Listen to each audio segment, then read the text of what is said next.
আজ 11:30 থেকে নির্বাচন কমিশনের হাতে সর্বোচ্চ সময় থাকবে আগামীকাল 11:30 পর্যন্ত।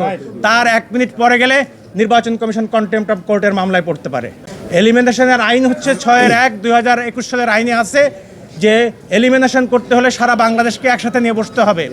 উন্ডাইটে না বসে বাগেরহাটে একটা কর্তন করেছেন, গাজীপুরকে উপহার দিয়েছেন। সুতরাং আমরা বলেছি এটা ক্ষমতার অপব্যবহার হয়েছে, এটা ম্যালাফাইডি অ্যাক্ট হয়েছে।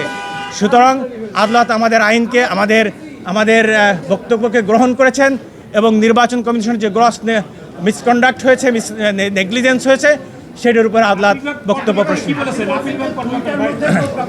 দেয়নি। এখন না, আপিল হাইকোর্ট ডিভিশন 24 ঘন্টার মধ্যে বলেছে, যেহেতু হাইকোর্ট ডিভিশনের এই রায়ের উপরে অ্যাপিল বিভাগ কোনো হস্তক্ষেপ করে নাই, সুতরাং আজ 11:30 থেকে নির্বাচন কমিশনের হাতে সর্বোচ্চ সময় থাকবে আগামীকাল 11:30 পর্যন্ত।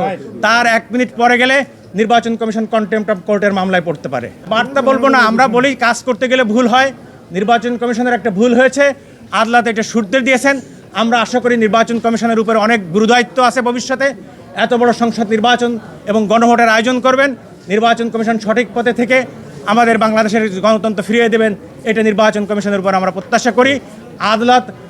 আদালতে তো এই কারণেই আছে যে এক্সিকিউটিভ ভুল করবে, আদালত সেটাকে সুরতে দিবে।